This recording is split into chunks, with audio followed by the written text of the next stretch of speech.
Welcome to this week's Energy FC Update. I'm Dave Morris in the Oklahoman studios. Tonight, Energy FC entered the Lamar Hunt U.S. Open Cup. And Oklahoma City is 7-4 in previous tournaments. Each season, the team has done well, advancing to the fourth round and bowed out playing upper level against MLS teams. Tonight, they take on NTX Rayados. I'm told that's North Texas. It's an away match at Richland Community College. And here are the U.S. Open Cup scenarios with a win combined with a Tulsa win over FC Wichita. That means the Greens travel to Tulsa next Wednesday on May 23rd. A win combined with a Tulsa loss, that means Energy FC would face FC Wichita. That would be in Oklahoma City next Wednesday. Looking at some player moves, Jaime Sia has earned a call up to the Jordan national team. The Energy FC forward will play a friendly match on May 20th against Cyprus. Very cool. Sia is the third Energy FC player to earn a call up to a national team while in Oklahoma City. The other two players would be Coy Kraft to the U.S. national under-20 team and Cody Lorendi to the Puerto Rico national team. And now to get you caught up on the Energy FC season, this past Saturday, Energy FC played a shaky first 20 minutes and dug themselves a hole they couldn't get out of. They lost to Phoenix Rising FC 3-0. The loss is their fifth straight at home, their eighth straight overall. And the team's last goal came March 31st on the road against Fresno FC. A big thanks to my friend Josh Evans for providing us with today's info. And that leads us to the next home game. Coming up Saturday, May 19th, it's at Taft Stadium against the Colorado Springs Switchbacks FC. Energy FC for the ticket information on that. It's a 7 p.m. start. And that brings us to our guest this week to talk about the events involved in this one, Peter Evans from the Police Athletic League. He's the executive director. And the man next to me, the gentleman, is Jason Hawkins, Energy FC's executive director of community development. Gentlemen, nice to meet you both, and thanks for stopping by. Thanks for having us. We had a gas leak right down the street, so you're out of the office anyway. So got us out of the sun. This Saturday, Peter, we'll start with you. The Sure. Energy FC and the Police Athletic League have partnered up, and this is kind of the culmination. Yes. Saturday is our championship games. We've had soccer season going on. Tournament started last weekend. It's a single elimination tournament for our teams. And so we still have a portion of our team still playing, trying to make it to that final match at Taft Stadium at 3 and 4 o'clock on Saturday. Boys and girls will both be playing, right? Yes. Girls at 3 and boys at 4. How important is this for Energy FC to partner up with the Police Athletic League and get the community involved in what we're seeing right there?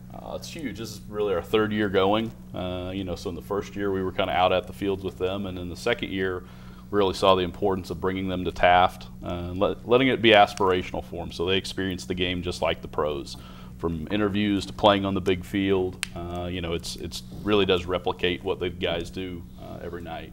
And then this year we're able to bring in a lot more coaches and have the Pal Jam and really celebrate the volunteer coaches that put the league on as well. So it continues to grow every single year. Yeah. Pal Jam, of course, is this Saturday. Again, energyfc.com for more information, including ticket information. What sort of feedback do you guys hear from the kiddos? Well, we get tons of great feedback from the kids in the schools on the league. But this particular season is always special. Jason mentioned that the Energy's been with us for the last 3 years. This league has only been around for 3 years, so they've been with us from the start. It was a very natural pairing. You guys have soccer players, we have soccer players, let's bring them together. And so it was exciting in the beginning. Our relationship, our partnership has really evolved every season, culminating in this Pal Jam. But the kids love it. It's such a special event for the kids and for their families to be on the big field. But more than that, our kids love the interaction with the players and with the coaches and painting that picture of who they want to aspire to be. Jason, you're one of the coaches, right? I am. That's got to be special, to your point, of these kids getting to play at Taft Stadium. Oh, it's huge. It's all I've heard about. In the very first year as we brought it, or last year when we brought it out, you didn't necessarily know. And then seeing those kids, actually lift the trophy out in the middle of the field and listening to them talk about, I can tell you this year, my kids didn't make the playoffs last year. I've heard a lot of shtick about that being from soccer and then not making the playoffs. They're still in this year. But that's all they've talked about is, are we going to get to Taft? Are we going to get to Taft? Are we going to get to Taft? So it's huge for them. Well, you mentioned that it takes people to help out with this. How important are the volunteers? Do you still need volunteers? How can people get involved? We couldn't do this without volunteers. We couldn't do this without the police officers who get involved in the league and the teachers and the parents and the community members. We will always need more coaches. We have no problem getting kids into the program. We always need more coaches. We will be able to offer this program next year to 47 of the elementary schools in the district. This year we were at 36 schools. Great. Basketball and cheer had 80 teams. Those 80 teams were coached by 170 people. Soccer, we're in the neighborhood of 50 teams coached by 120 people. So we always need volunteers. We will always need more volunteers. Plenty of ways to get involved, either as a head coach or assistant coach or even just a cheerleader. Our kids just need people on the sidelines rooting them on. Sure. So plenty of ways to get involved. We rely heavily on those people. And again, that's a large part of what Saturday is about. It's bringing all those people together just so we can say thank you for everything they do for us. And that's another note, recognition for all the players and coaches. That'll happen on Saturday. I suppose this can only grow as much as you can get volunteers.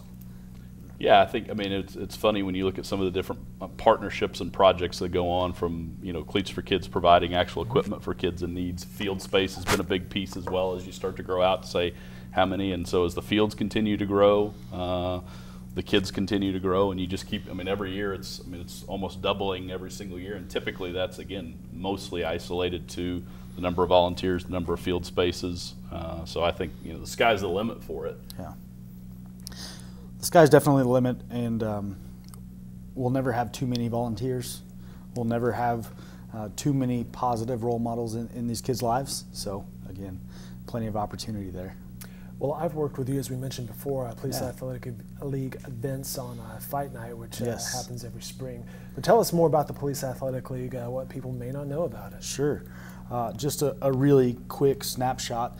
The Police Athletic League's been around for over 100 years. It began in 1915 in New York City, where a police officer there said, we need a program that creates a safe place for kids to play and builds better relationships between police and youth.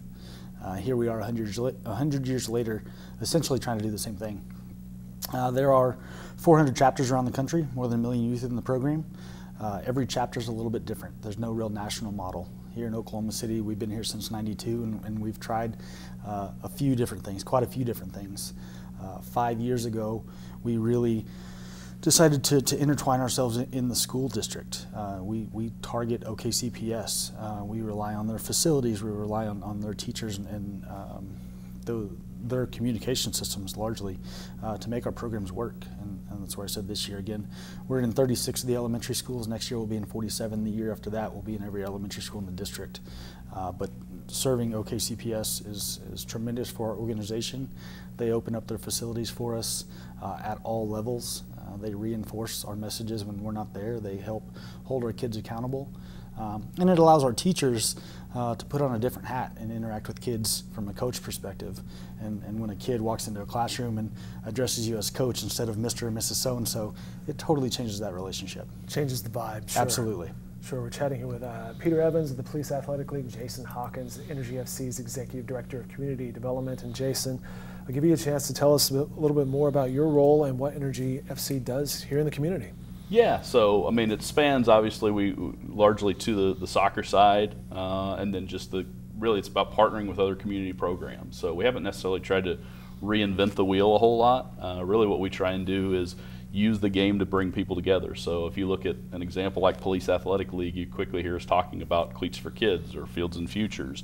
Another great example that we kind of hold up, we have a program called Energy Sidekicks, where we work with Special Olympics and Top Soccer, which works with special needs kids. But then we've also started to bring in Down Syndrome Association, Autism Oklahoma, and it really was about helping everybody understand and know the programs that were out there. But we also recognize that, again, that aspirational piece makes a lot of those programs pretty cool. So as cool as I would like to be, there's nothing cooler than when I bring the players out, whether that's bringing them to a school or anything else. And so they really are our most valuable tool that we're able to use to get those kids to aspire to be the best that they can be. We always kind of use the name "Soccer's the game for everyone," and so it really is just about meeting them at where they're at, whether that's as an inner city kid, whether that's a kid with maybe some challenges, and then trying to use the game as a tool to make them reach higher. It's good stuff. You can learn more by going this Saturday to Taft Stadium, the Pal Jam in the afternoon.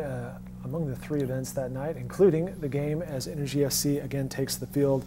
It's a 7 p.m. kickoff there at Taft Stadium as the Energy continues its season. Again, ticket information at energyfc.com.